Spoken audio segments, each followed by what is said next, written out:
Good afternoon, good evening, and welcome to this fourth in our year-long joint Global U.S. Brain Trust dialogues. These are dedicated to bringing you the latest scientific, social, and policy agendas to improve the quality of women's brain health and mental health worldwide. We're delighted you could join us today. My name is Melissa Mitchell, and I am Executive Director of the Global Coalition on Aging. At GCOA, we recognize the global longevity megatrend is driving massive social transformations. This demands a fundamental reshaping of many of our 20th century constructs, from retirement to health systems, and requires collaboration and innovative minds coming together from government, academia, NGOs, global institutions, and the private sector all around the globe. While some may see these changes as a warning, at GCOA, we see great potential, and may we all have the privilege of growing older and being healthy as we do that. At GCOA, we recently hosted the 2022 Silver Economy Forum, a global event which took place in 4 locations in 3 cities over 2 days, highlighting the imperatives of investing in healthy aging. Over the course of the 2 days, we heard about the importance of prevention, awareness, and early detection for Alzheimer's, dementia, and overall brain health. And we heard about stark disparities between women and men when it comes to barriers to healthy aging, from underrepresentation of women in clinical trials to financial inequities faced by women who are paid less and go in and out of the workforce for caregiving duties while living longer. These are important factors that go into the thinking behind a forum like this very important dialogue series. As mentioned, a key piece of this work is collaboration. And today we hope to be a catalyst for new ideas, engagement, and collaborative action. The Global U.S. Brain Trust quarterly dialogues bring together influential leaders in science, business, industry, and philanthropy to discuss the greatest brain and mental health challenges of our time. Today's theme is building the future through the collaboration of women in science, media, and philanthropy. It is now my pleasure to introduce Dr. Andrea Pfeiffer, Chair of the Global Be Brain Powerful Brain Trust and co-founder, Chief Executive Officer, and Director of AC Immune. Andrea. Thank you, Melissa, and congratulations on your very successful conference. Our goal is to live longer, but to live healthier. And I think what becomes even more important in the future is to expand the brain span to, in fact, match the lifespan. And this is something I'm, as a scientist, interested in since many years. And as you know, I have different backgrounds in nutrition and in medicine. And it's really my strong belief that we have to collaborate between the different domains. And this domain includes nutrition. This domain includes sports. This domain includes medical advances. This domain includes vaccination of a population. But this domain also includes new dimensions, digital, for example. As we actually learned from the last dialogue, there are several factors, lifestyle factors, very known to us, where we can really reduce the risk of getting Alzheimer, developing dementia during our lifespan. And the Lancet Commission has studied 12 different risk factors, which actually showed, if you take them together, that you can approximately reduce the risk of dementia by 40%. 40%. The Commission made specific recommendations what might actually lead to this reduction, what we can do already today. So Mia will come back and explain and show these 12 different risk factors. But what I can already say, and this is probably my best introduction to her, everyone can do something, and it's the moment to do it now in order to prevent dementia in the future. And with this short introduction, I really would like now to ask Mia to join me. She's my favorite colleague because she is, in fact, understanding my different backgrounds, my food background and my medical background, which I really believe have to come together in order to achieve getting older and having a healthy brain. So Mia, just to introduce you quickly, you're in fact professor for clinical geriatrics at the Center for Alzheimer Research at the Karolinska Institute and director of research theme aging at Karolinska University Hospital in Sweden.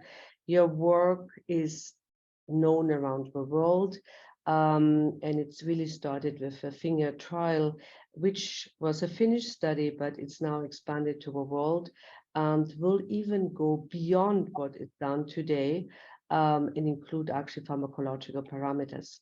You wrote a book, and Yes. it was with a pretext by the Queen of Sweden. It was really showing her support to your work.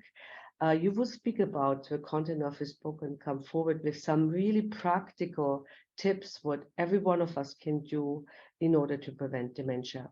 So I hand it over to you, Mia, and I think you want to show a few slides just to summarize what finger means, where finger stands, and what the future of finger is. Mia. Thank you so much, Andrea, and thank you, Global Brain Trust. It's my great pleasure to be here today, and I totally agree. Prevention and risk reduction, these are the keys if we want to manage the global dementia epidemic, and there is so much we can do already today, and I'm very optimistic for the future that with joint forces we can do even more. So if we take the next slide, here we see the list of the modifiable risk factors which you mentioned, Andrea. This comes from the Lancet Commission paper. And here we see the list of 12 modifiable risk factors. When I started my research more than 25 years ago, we only had high age and genetic factors. It was quite fatalistic attitude. And now this list of modifiable risk factors has been growing year after year.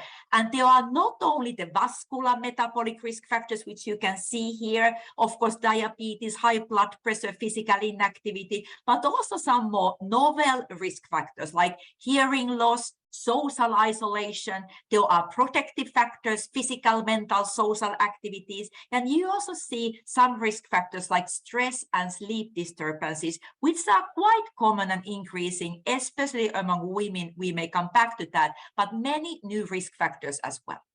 If we take the next slide, I would say that the challenging part has been how to translate these epidemiological findings to successful clinical trials. It has been not so easy in our field, and this is actually true for both lifestyle interventions and pharmacological interventions.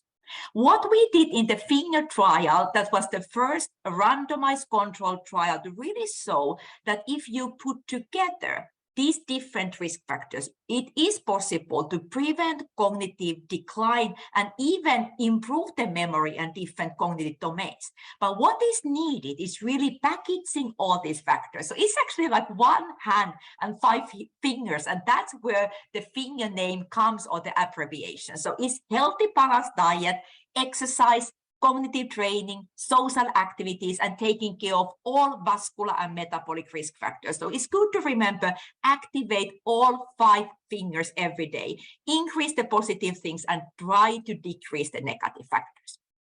On the next slide, we see a bit more about the finger trial. We started it 2009, and we published the results 2015 in the Lancet. And it was really a randomized trial. So we compared the multi-domain intervention with the regular health advice. And we could see the clear benefits for cognition, but as you can see, also for many other important outcomes. 20% lower risk for stroke, 30% lower risk for functional decline, quite surprisingly, 60% lower risk of multimorbidity, better health-related quality of life, and even clear health economic benefits. So benefits for the brain health, total health, on individual and on societal level. What we are doing now is we try to analyze more the underlying mechanisms so that we can tailor the interventions even more in the future and make new kind of discoveries. And we are almost done with the 11-year follow-up, so we will surely learn more from the finger as well. What is happening now is on the global scale. We can take the next slide. Is the worldwide fingers. So there was great interest from many countries after we published the finger to test and optimize and modify the finger in different settings. So we launched the Worldwide Fingers Network 2017 to support the different countries. And I'm very happy that today we are having more than 45 countries from all continents. And as you can see, there are 9 completed trials supporting the finger findings and 15 ongoing. Many are actually from low middle income countries where the numbers are increasing even more rapidly. And what we are doing now is upgrading the finger to finger 2.0. And that's more personalized, more individualized interventions and combination with pharmacological interventions when needed. The precision prevention, giving the right treatment for the right persons at the right time. And another important thing here is the data harmonization and sharing, so that we can get really strong evidence from different parts of the world. What is the best way to reduce the risk of DMS? I'm really happy for this global broad collaboration. I really think we can learn a lot in the close future. And my final slide is about the implementation. And that's what I think we should and we can do today with the joint forces. This is data and evidence what can be implemented and used already now. We can use the finger model, increase the awareness. And you see here how we are working today. We have just started the brain health clinic in Stockholm, connected to the memory clinic. We try to work at the primary care level to really find the risk individuals and work with the finger model, and at municipality level where we can move on and use these type of interventions. We also use new technology, the concept e-fingers that can make the interventions even more feasible and scalable. And at the end, we do have evidence to move on because we have been working with WHO with the first risk reduction guidelines. And I really think that is the strong basis to move on with the implementation activities. So again, I'm optimistic for the future, and all hands and all fingers are really needed for this work. Thank you. Thank you so much, Mia, for this wonderful summary. So in addition to your scientific work, and I would like to emphasize the data which you have shown, 25% of cognitive improvement, global improvement, 60% reduction of chronic diseases, enormous impact potentially on the society. You, in addition, spent the time and wrote a book.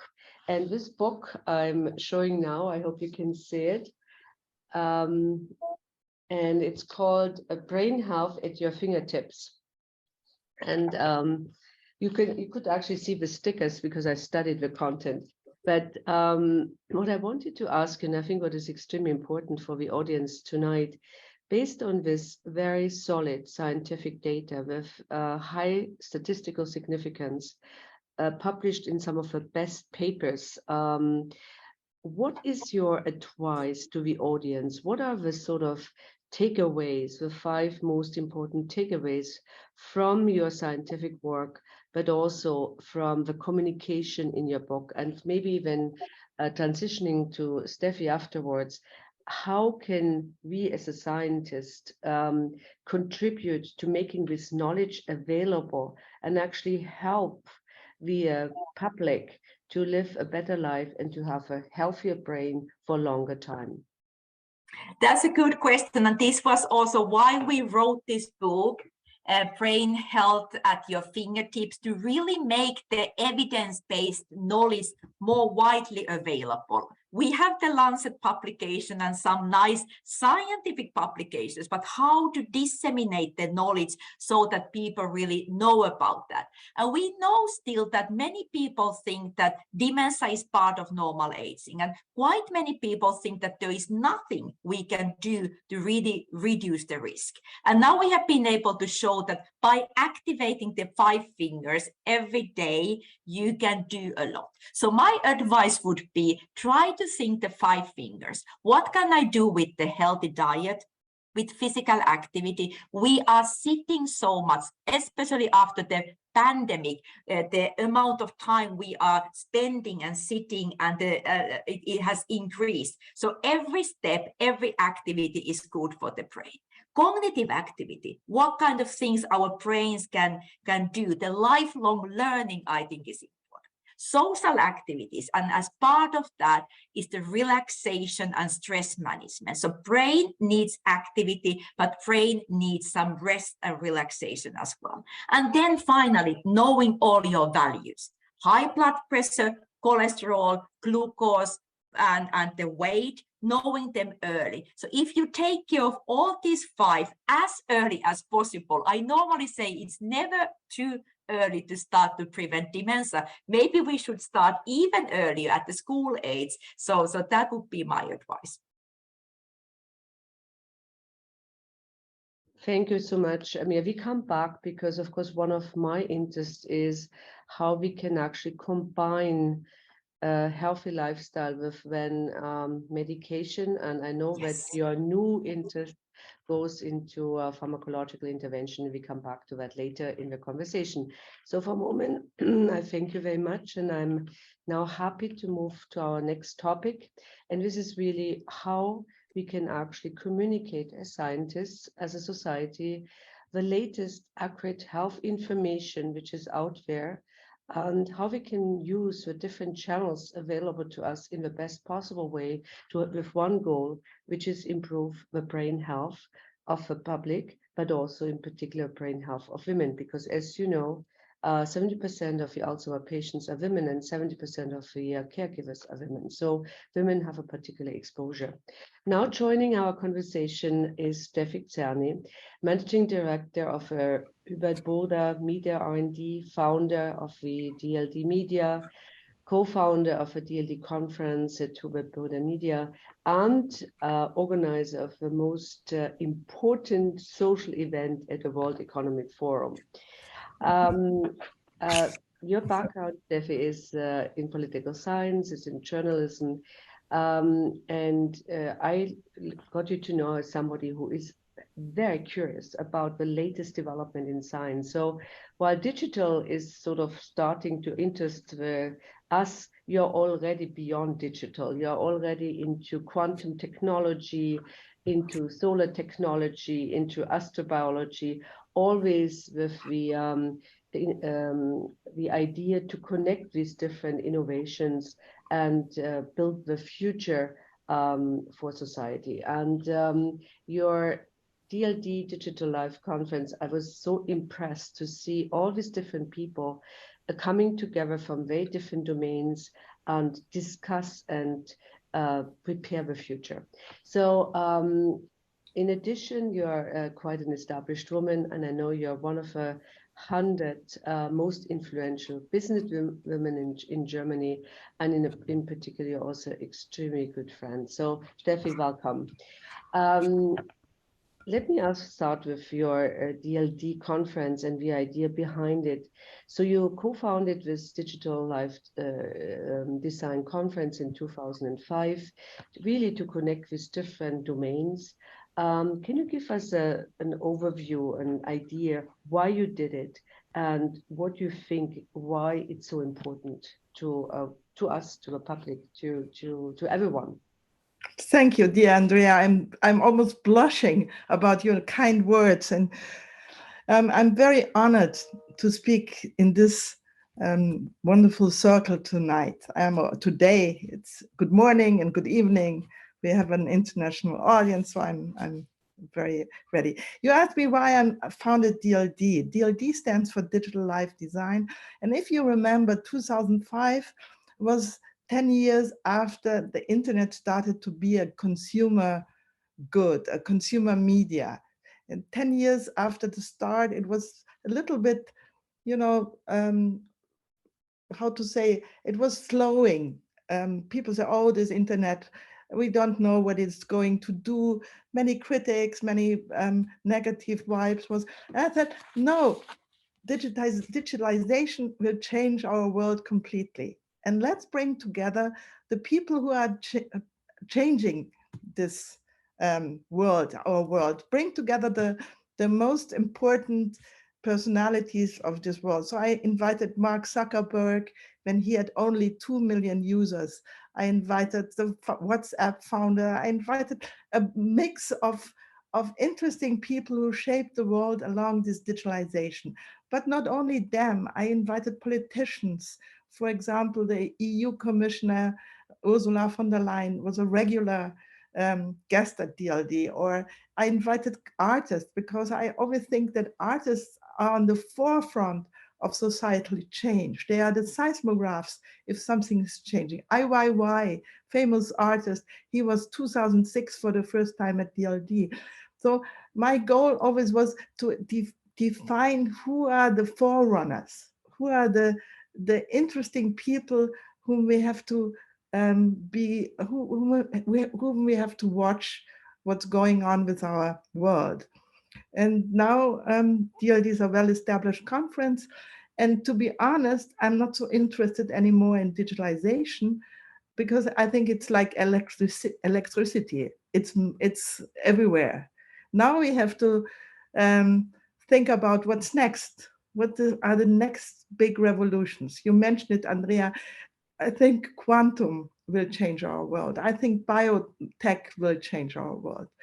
Astronomy, you name it, energy is the big thing. What can we do about climate change with the new frontier technologies? This is what interests me. And like a good housewife who loves to throw cocktail parties, I love to bring them all together, give them a good experience. These scientists, the technologists, the politics, give them a good experience, make them talk to each other. And for example, we had 9 years ago, we had a nice Viennese scientist. His name was Anton Zeilinger. And I thought, oh, he's in quantum, he's doing teleportation. Maybe I should do an unexpected thing and connected him to Svante Pääbo, who is a researcher on Neanderthals, and they spoke very nicely about creativity and how there are difficulties and get their science into media. It was a nice panel. I'm so proud this year both got the Nobel laureates, one in physics and one in medicine. This is DLD. Or we had a young singer performing at DLD, I think 2007 or 8. She was the most nicest girl you can imagine. And she wrote a handwritten letter. Thank you, Steffi, for inviting me. Guess who she was? Guess? It was, of course, and now brain is, it was, of course, Lady Gaga. She was at DLD. And I have many of these examples. And of course, I'm a media person. I'm a journalist, a trained journalist, and it's important to get the message out. And the reason why I think I'm here in this great audience and this great panel is that behind DLD, there's a media company with 60 German magazines in Germany, with 80 in the UK. We've been the biggest Western publishing group in Russia since 5 years ago, since Crimea. So I like lifestyle media, I like consumer media, and I think this is important for our messages today. If we want to promote prevention, we need media, or not only the high-end media, we need, I don't want to say the low end, but we need the average media, the normal media who's consumed by our neighbors, by our friends, but also by our shopkeepers, whatever. And this is what I love to address. This is what I do. Thank you. I think you were extremely successful in inviting people to your conference.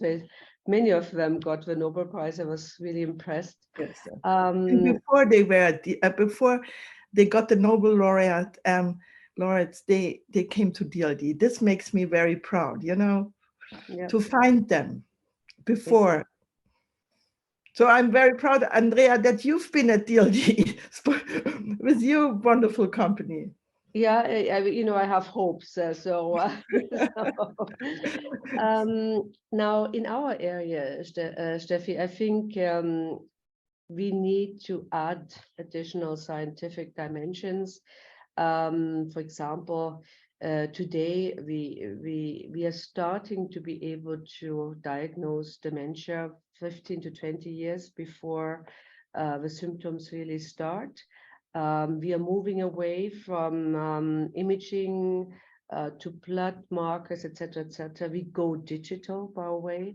So I think in the future, or in the very near future, we will use digital biomarkers for identifying patients, testing our risk, etc., etc. So the field is sort of moving into more in different dimension. I have great hopes. I really have great hopes that the platform for actually applying a vaccination, which would in fact be the prevention of this terrible disease for the world, would be able, because we have these new ways of diagnosing the disease. Without an early diagnosis, we can, as you know, not prevent the disease. So how can you, with your media network, help us to enhance the awareness? For example, if you use the fingers, that you have a great chance, in particular if you have Alzheimer in your family, to really do something. And it's not tomorrow, it's actually today. So how can we work together with media as a scientist and promote, of course, accurate information, but make sure that the people start to talk? Because whenever I give seminars, and this happened also to me 2 weeks ago, people came, many people came afterwards and spoke up and said, look, I have a dad, I have a partner, I have a mom, and they have Alzheimer. What can I do? Can you help? But they didn't speak up before. So there is still this sort of fear to speak about mental health in general. Unless we overcome that by opening up this subject, we will not be able to bring down this dementia rate to where we could be. I know you were very successful with the Felix Boda Foundation, which is on colon cancer. So can you tell us what we can do and how you used the Felix Boda Foundation to enhance this awareness? Mm-hmm. I think it would be very helpful. Thank you, Andrea. Yes, it was a very sad trigger. 2003 or 4, the son of Hubert Burda died of colon cancer. And this was a really sad thing. And we all were so paralyzed about. But after a while, we said, what should we do? Should we fund a science institute? What can we do? And after a while, we realized we are media, and we should put this colon cancer topic, which was definitely not a discussion topic which you would talk about at the dinner table or at the tennis match or whatever. It was out of society. It was out of discourses, of conversations. And it was a subject connotated with shame, with not clean, with whatever. He said, no, we have to change this. Colon cancer is not deadly if you do it, the prevention, if you know about it, if you know that if you early detect it, you can heal it. So what did we do? We find role models, TV stars, musicians, film people, politicians who said, I do the coloscopy, I do the check it. when we made big advertisements in our media, we asked companies to promote it under their employees. We did a big positive, we connotated it very positive. We said, it's so much fun to take care for ourselves. Do it. Do ask your neighbor whether it's a family thing in his family. Ask him, make it a conversation topic. And when we proposed it to our editors in chiefs, to our colleagues, they were really upset. You can't do it, and you don't do it. But we did, against all odds, against all media odds. And today we are very, very happy. It's really, it made a difference. There's the number of 170,000 people who survived negative, positive tests. So I think it's very important that we get positive messages out, that we find role models where we can connect, where we look up and say, if they do it, we can do it also. The problem with prevention is that you don't see the results very quickly. Your finger model is wonderful. It's wonderful, but how do you activate people? That's the big questions. And I think if we really want to do it, if we engage it, we have to integrate media. And we have to tell stories. You can change people's mind with stories. And we have to invent good stories. And we can. Yes, we can. And what you also need, and I'm so impressed by all of you, you need engagement. You need engagement to make the world a better place. And prevention, whether it's colon cancer or whether it's dementia, is a matter of engagement. And we should get out the message that it is rewarding to be engaged, that we can really make a difference. Yeah, maybe a last question, Steffi. I mean, I was extremely honored to actually get the DLD prize. Was the 10th prize. I tell you, no, Andrea, and interrupt you, because you get the Anna Burda Award for Creative Leadership. Exactly. It's to be successful in prevention, you have to be a leader. You have to be a strong leader, fighting prejudices, fighting your own afraidness of doing mistakes. You have to be very open to yourself and to all others. And Andrea, you're a fighter, you're a leader. You fight it against all odds. And now look where you are. You're really a role model, and I'm proud that you accepted the Anna Burda Award for Creative Leadership. Yeah, thank you so much, Steffi, for saying that. But it was a small introduction to what I wanted to ask you, which is obviously I think it was one of the first scientists getting this prize. And my question was, does this mean that the Burda media are in fact looking into dementia, brain health as such, health issues in a broader way? And then what we all would hope for is how can Burda, with all the reach they have to the big public, how can they help us to use the energy you feel in this dialogue, the dedication of the women you speak to? How can we channel this to something to make our world better? Yeah, as I said, we have to define role models. International, it's not only on the German market. We have to find the big role models which stand up and say, please do something. We can do something. We have the Mia five-finger approach. We have to communicate it.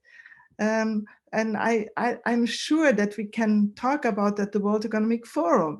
We can talk about the interesting conferences in the world and bring the ambassadors for this together. I'm very happy to help it.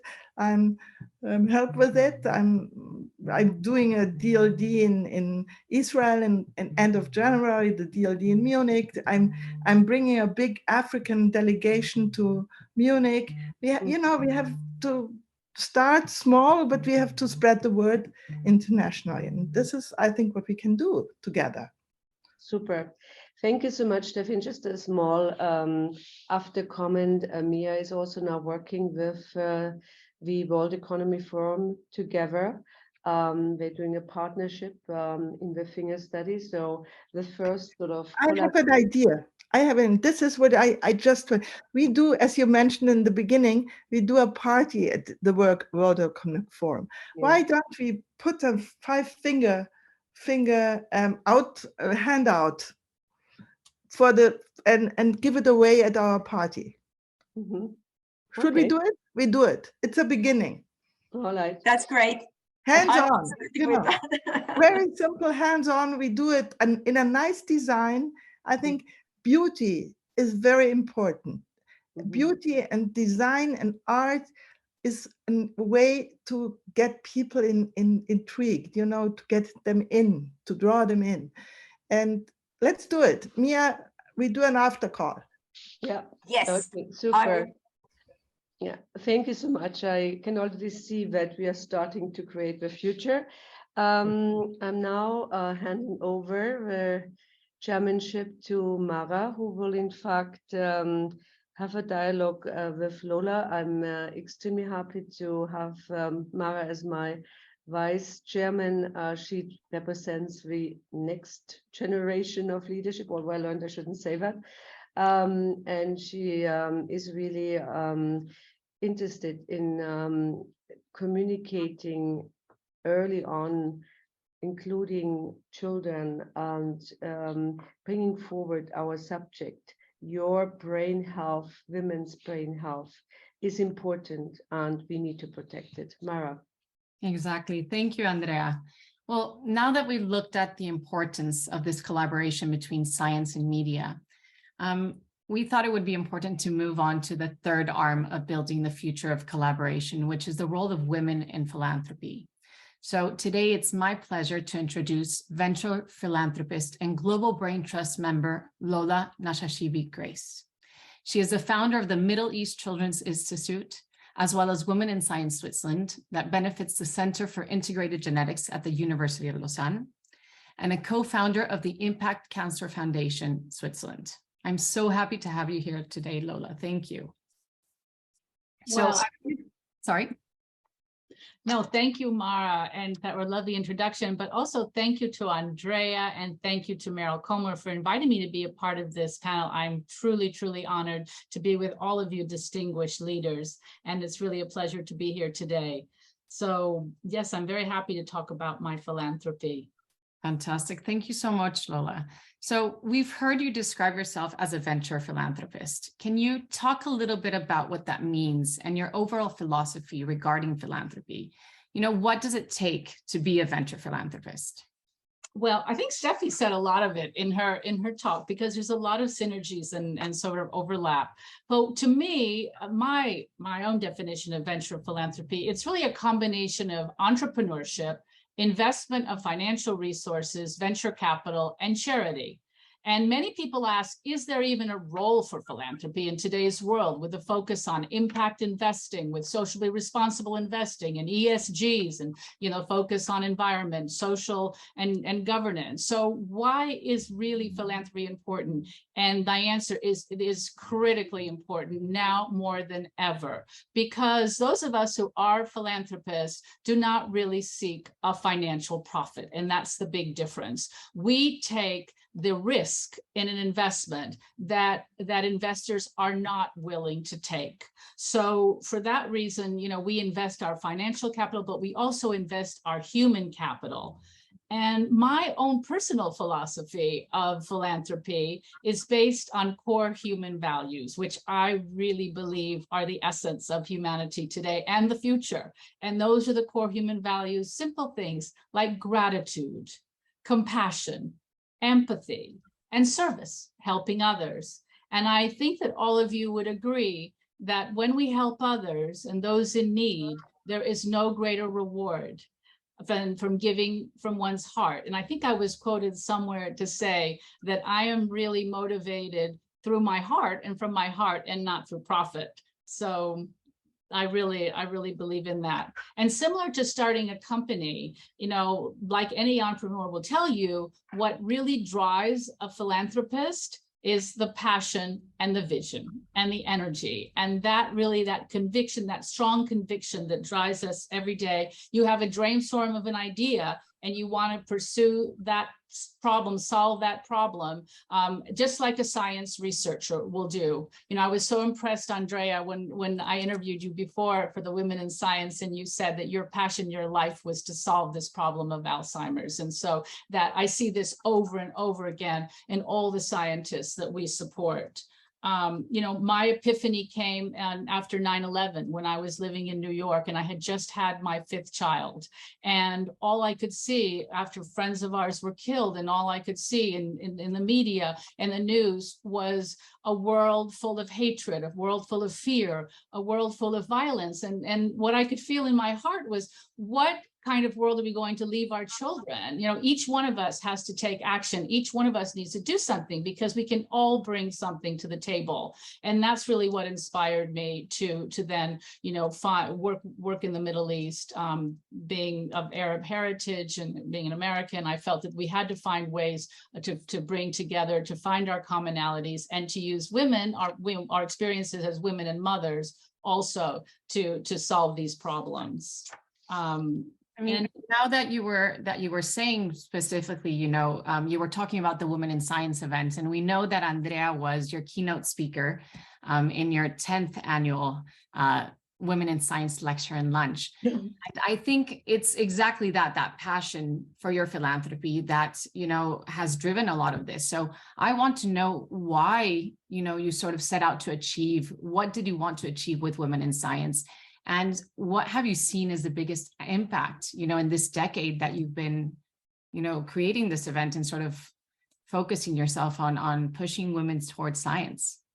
Well, we started Women in Science really, well, more than 10 years ago, but it all started in New York, because I moved to Switzerland 14 years ago, having lived in New York. And I was very, very involved with the scientific community as the vice chairman of the Cold Spring Harbor Laboratory, you know, for decades. And our family also, my husband's family started the Cancer Research Institute in New York. So we were very heavily, our lives, our personal lives were always involved in the engagement and the intersection between business and science. And on a very, very tiny scale, not like you, Steffi, but a tiny scale, we would organize dinners with, you know, business leaders, Wall Street leaders, and scientists, exactly to bring to the table to discuss ways that we can collaborate. So when we moved to Switzerland, we really didn't know anybody. It came with my kids, and, you know, we came as sort of independent, private people.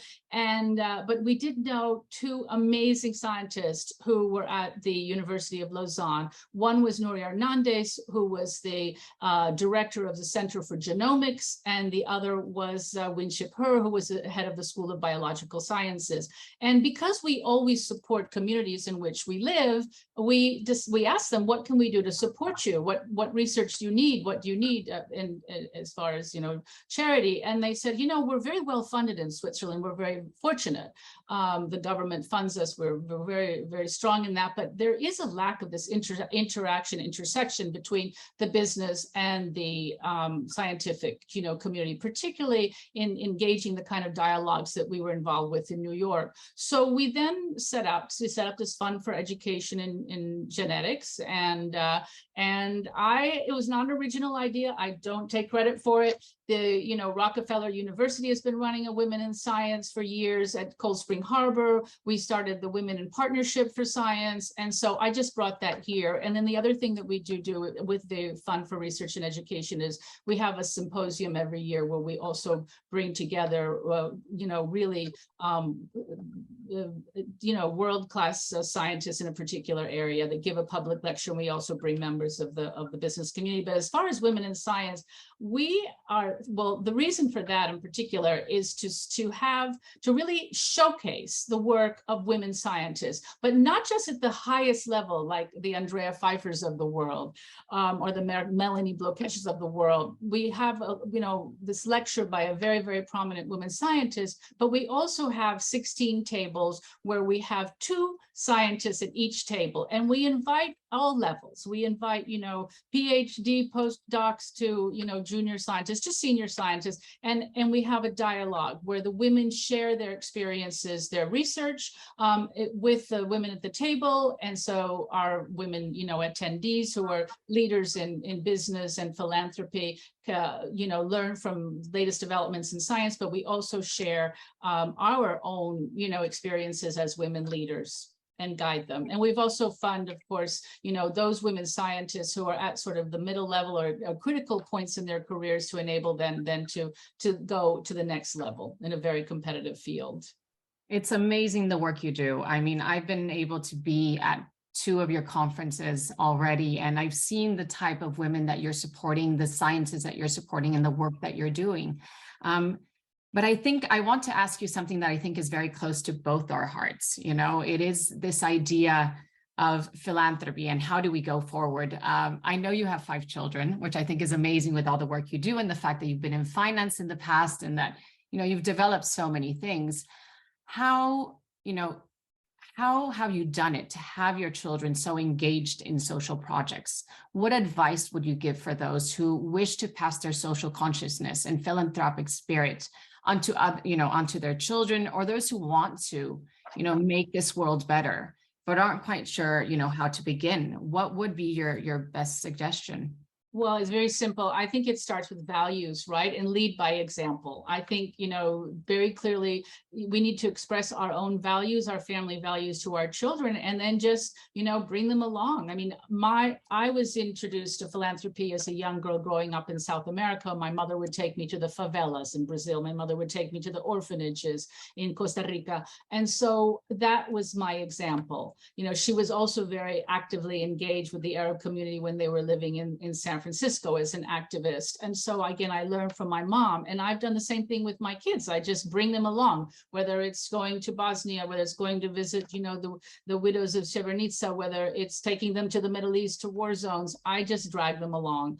And I really think it's really important for all of us just to make sure that our children know and believe that they can do anything, that they can realize any dream, and that anything is possible, and that each one is different, accepting their individual differences and letting them just know that no matter who they are or no matter what they do, what they're doing is important. I completely agree with you. I think we were both lucky in that sense. And my mother was a guiding force in terms of philanthropy at home. And it does start at home, like a lot of things. But I love the fact that we can put together, the importance of science, the importance of media and philanthropy all together, because we do need to collaborate together.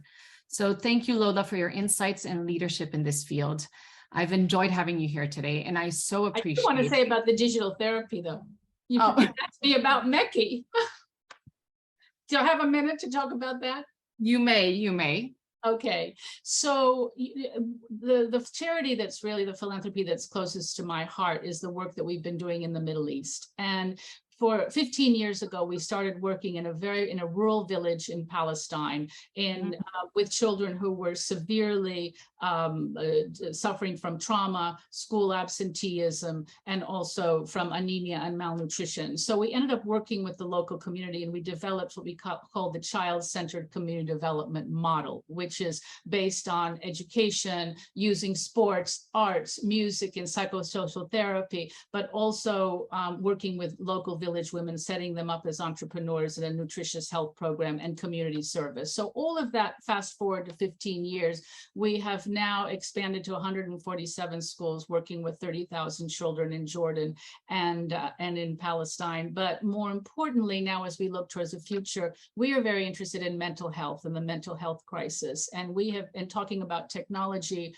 We have been working with a startup out of Stanford University and have developed a digital therapy therapy app that addresses anxiety using AI and augmented reality. So sort of the future where we're going now is bringing in technology, not only in the education of the children, but also in therapies. So I just wanted to mention that. No, you needed to mention this. I think I'm baffled by the amount of work that you do in the scientific space, in the mental health space. And I think this is exactly what we need to show people, you know, that you need to, as Steffi said, we need to take hold and start, you know, with our bit, but you've done so much. Sorry to interrupt, but Lola, you have to bring this app to DLD. This is exactly what we need, what we have to showcase at this conference I'm doing. By the way, I did a conference. I like that, Steffi. That's a very good idea. Yeah, let's do it. It's very exciting. Now, we ran a clinical study and under scientific, you know, controlled conditions, and the results are extraordinary. Really. Lola, come with the guy, with the startupist, and we do a session. We do together a session. I think both of you are so correct. And I want to bring my daughter because it's her startup. Yeah. I bring my daughter. I want to say to both of you that, you know, your support to the Global Brain Trust is just so important to all of us. And it's so important to bring this forward. But unfortunately, I will now pass on to Melissa to finish off this conversation. And thank you again to all of you. Oh my goodness, thank you so much, Mara. Thank you. Thank you, Steffi. Thank you, Lola. Thank you, Andrea. And Mia, this conversation, we want to continue it. So we really want to go down this path that we've started on these conversations around the roles of media, the role of science, the role of philanthropy, how it all comes together. And I think what we're seeing in the conversation here is that nothing can happen without incredible passion and the need for and bringing together to ensure that there's engagement around some of these critical issues that you women have so much passion for. So I want to bring back together our speakers, because I want to throw out a couple of questions because I think you led us all to be thinking about what we can be doing. We recognize that the collaboration is definitely broader than a two-way street. And so I think if we can come away with some concrete actions for those who are listening today on the webinar, there's a question and some comments that we've seen come through the chat. And I think they're kind of referencing, you know, how do we as leaders in our communities and in different ways, how do we engage in this process of bringing together these important pieces? And we're thinking about bringing together media and science, for example. And you talked about earlier, Steffi, about how, you know, we talk about disease. It's not a fun thing, but it's an empowering thing. So how do we make that both at a large scale, but also at smaller scales, to be something that we are empowered to do? So I want to start with Steffi and just sort of throw that question out there. If those who are listening on this webinar right now wants to think about how they can connect science and media, or how they can be a catalyst for engagement in a community, perhaps at a smaller scale, what are some of the things that they can do, or what can they be thinking about doing to enable and empower and drive some of these messages like prevention that we talked about today? Thank you, Melissa, for this question. If you remember, Lola said in her 5 value things, not 5 fingers for prevention, but 5 value things. One was very important to me: be on service. You know, I think the first step into action is that you have a service mentality, that you don't do things from top down, and how can I be on service? This is, I think, a very important question we have to ask all of ourselves. There is this, there's this word from Kennedy: don't ask society what can society do for you, ask you what you can do for society. I think it's timeless. It's still very, very important that we ask ourselves what we can do. And being honest to yourself in what you want to engage for is the first step to do something. And then, as we just saw, then we have to connect. Together we are stronger. All of you who are listening from everywhere in the world, let's connect. Let's do something together. This is my advice. It sounds like a wonderful invitation to figure out how we take this forward.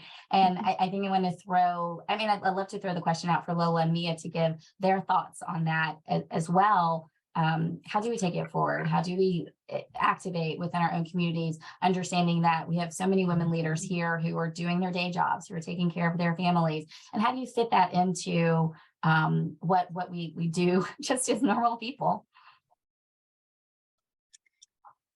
Should I start? You go ahead. Oh, please.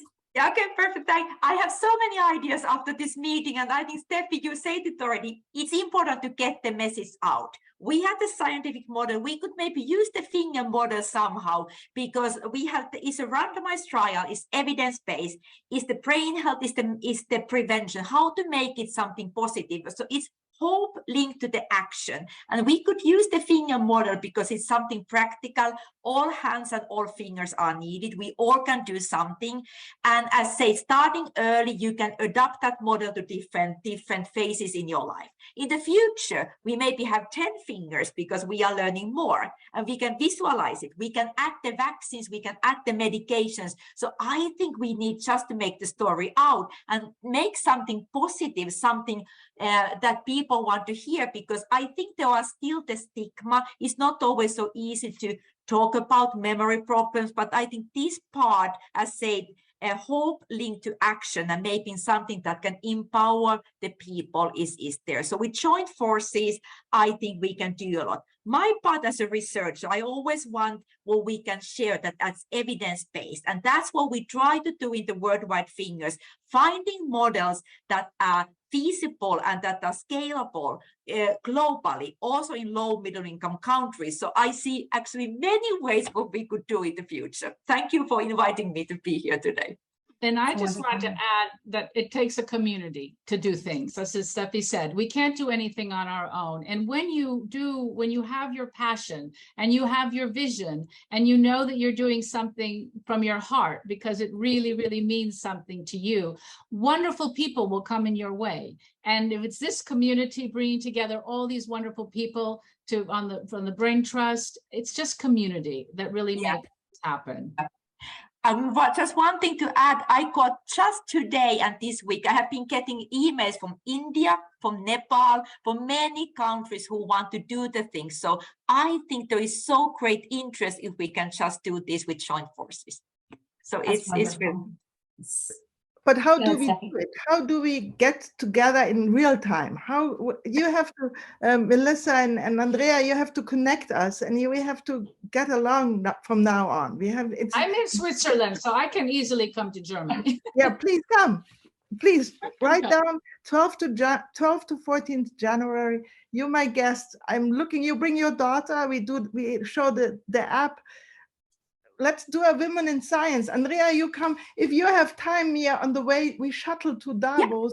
You come too. And I love I'm happy to join whenever. I'm in Sweden, so it's not so far away. I love this idea as well, ladies, about bringing in the next generation to these conversations. Yeah. So I think I'd like to challenge the BrainTrust to say, let's bring in the next generation of leaders in philanthropy and science and media to be part of these discussions. I think that would be really exciting. We are running low on our time. I think we could continue to talk for a while, and the questions of how we were going to pull it together, I think we aim to be a catalyst to bring folks together post this conversation. So I want to turn it to Andrea. I'm sorry, I have to leave. I have to give a speech in 10 minutes. Steffi, thank you so much. Here. Thank you so much. Let's stay in contact. Come to Munich. To give some additional remarks, some closing remarks here about what she is most excited about from this conversation and how we do take it forward. So please, Andrea. Yeah, so I don't know how you feel, but I feel extremely inspired today. It was really a wonderful experience. And I think after this testimonies, this dedication, this passion we felt, I really believe there is strong reasons for hope. We must anticipate the future and act now. We learned this by taking a lifespan approach to brain and mental health, and it's now where we have to act. And we are not powerless in the face of dementia and neurodegeneration. We heard about lifestyle, we heard about how we can reduce the risk. We heard about how media can help us to distribute this information, scientifically sound information, and help the public. So As a last sentence, I would like to say it must be our goal to prevent rather than to treat dementia. We can do it by combining early diagnosis, digital markers, lifestyle changes, nutrition, and safe and efficacious medicine, for example, including bringing a vaccine to patients by 2030. But this will be only possible to build this future by this collaboration between public and private institutions and with the support of philanthropy and media. And last but not least, I think women can be the driving factor behind it. Thank you very much. Thank you so much, Andrea. What a wonderful closing to this session, as well as wrapping up the 2022 season for the Global US BrainTrust Quarterly Dialogues. Thank you so much, Andrea and Mara and everyone, for all of your leadership on these dialogues and to bring so many influential women together. And hopefully we can move things forward together as well. So we'd like to thank all of our wonderful speakers here today, really for your enthusiasm and for your ideas. And I want to encourage you, please, for all of you who are watching, please don't miss the Global US BrainTrust upcoming November Brainwire, which will share highlights from today's program. And in December, our Brainwire will recap the best of 2022. So thank you all again for your time. I'm Melissa Mitchell, and from the Global US BrainTrust to all of you, we hope you have a very happy and healthy holiday season.